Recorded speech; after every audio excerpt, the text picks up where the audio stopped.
Okay guys, we're back out here. Sent Junior to the store. He got me 250 what the hell you call those strainers. He got me 5 cups. Got me a box of, I don't know. If you could see how many's in there, I have no clue. Got me a box of tack cloths. And I told him I needed plastic for the car. So he got me paintable sheeting. 14 feet by 350. Just so you guys are aware, I've always used the plastic sheathing from Home Depot. And you can't really paint onto it, so you still got a paper next to it. So it's good to like cover things. That's about it. Okay, because if I'm going to paint this, I still got plastic in and then paper up to it. And this paper shit is stupid expensive. That roll that I bought several years back, I had started out with a roll that was given to me, not a full roll, but a lot more than I got left now. Here, had to be like that thick. Okay, and I just kept using it, ripping it off, using it, until I had to go buy the roll, which was $75. Okay. And I'm not that much of a paper fan. So I said to Junior, this is what we need. And I said, get me a roll of plastic from the depot. And I would still continue on with the paper. Turns out, this is 100 feet longer, if I'm not mistaken. The width is about the same. Okay? And it's paintable. This is the paintable stuff. It's $10 cheaper. So just be aware of that when you buy stuff. Same with these. He said they were, whatever they were a piece, he was to buy a box of them was a fraction of the price. Same with this. Usually they give you a couple when you buy paint, but I'm not buying paint for a while. I have all my paint. There's 250 of them there. So the cups we're going to order online.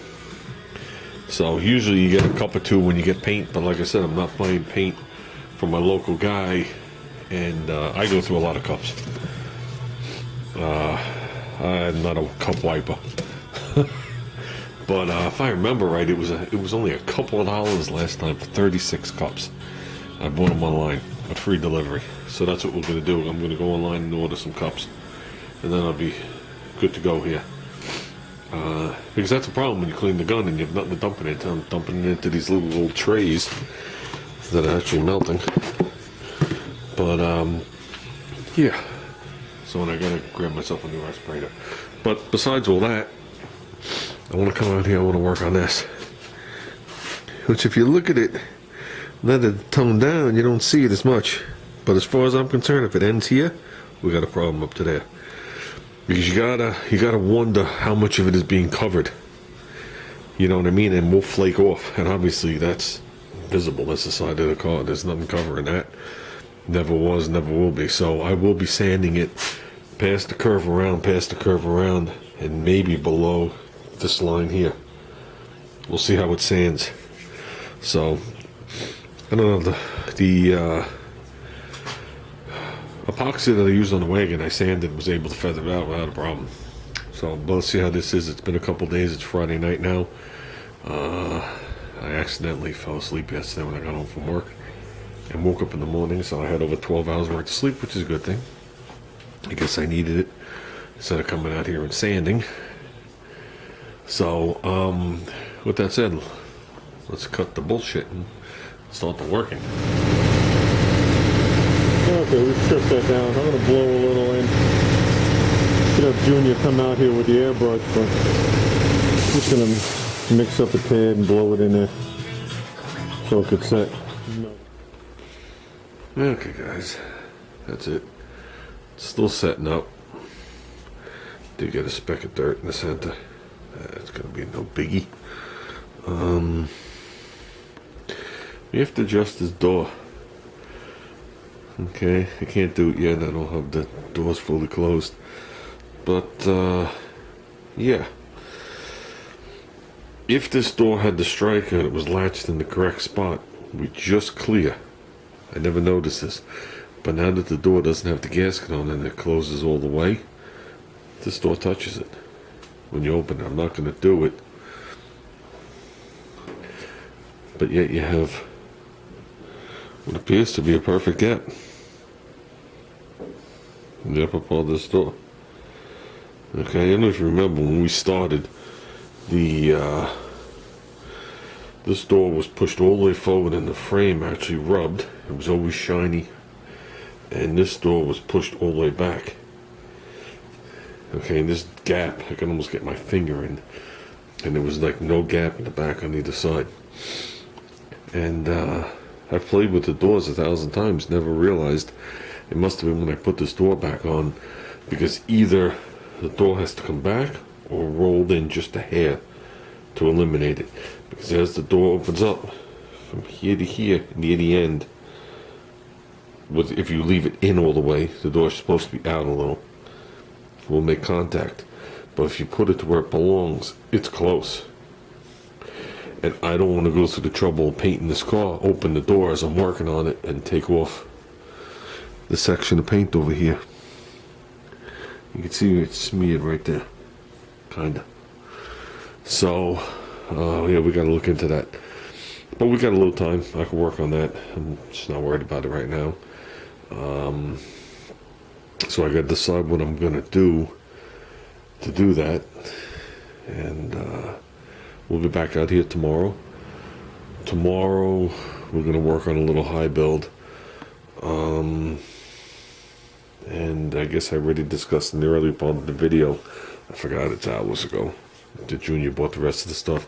So this car will be unmasked. I want to get the rest of the roof in epoxy.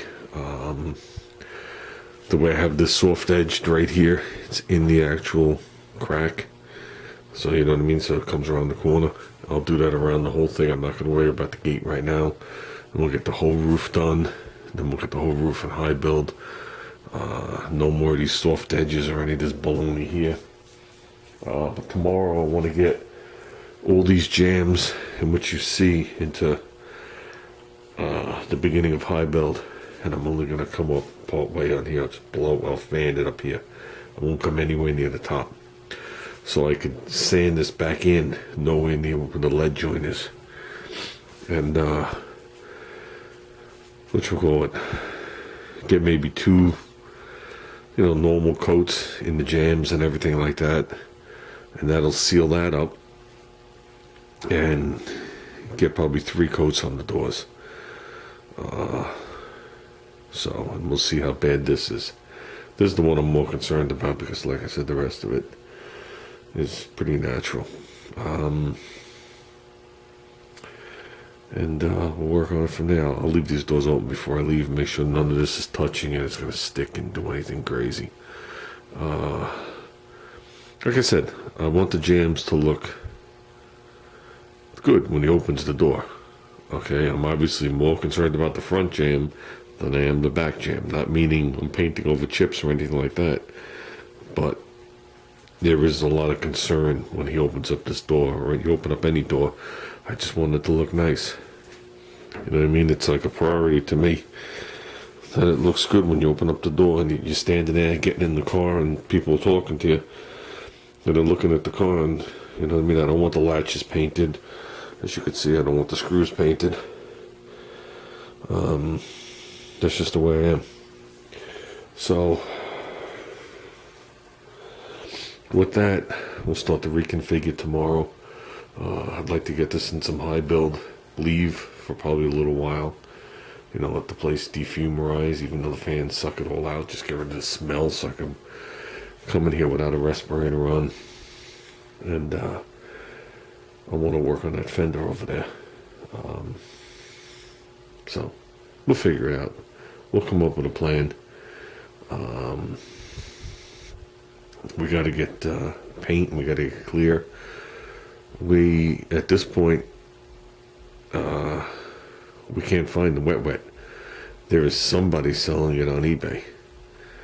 And we've seen the site, the wet site, but we can't get in touch with 10 anymore. So we don't know what's happening. Junior really enjoys that clear. He does all his models with that clear. On his models, he's probably sprayed a pint of it so far. And he really wants me to put it on the car. If we don't use that, there is another brand that's second in line to be used, and a lot of people say it's really high quality stuff, and I believe it is. So we'll look into that. With that, I want him to get the paint soon, so we can get going on this and make this into something. We still got some work on the other side. Hopefully it's going to be like this, kind of like we just have to do the jams. I'm expecting to have to do some fine tuning on that fender, when we did that area.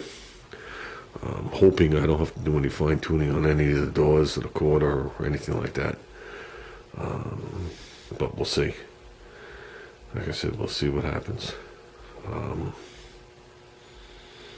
And that's about it. And plus, I'm expecting to do at least the two center areas where the roof rack hooked. But that's no big deal. We'll go back and do that. I'm just looking to get this car sealed up at this point and find out where I stand. I want to move forward. I don't want to keep jumping around anymore. So the only way for me to move forward is to get this in high build and either give this side the stamp of approval or okay, we still got work to do. So everything looks good when it's dull. It's just when it shines, does it look good? And unfortunately, this car's going to be shiny. So, okay, guys. I think that's it. I think we'll call for the night. Gonna head in. Not too much of a shade difference, if you could tell right here. See right here, from the epoxy and the edge. So, like I said, I think everything looks good. Forgot to tell Junior to get the rocker shorts when he was at the body supply. So, look at it. And I guess that's it. Not much to talk about. So, okay, guys. Let's make this into something.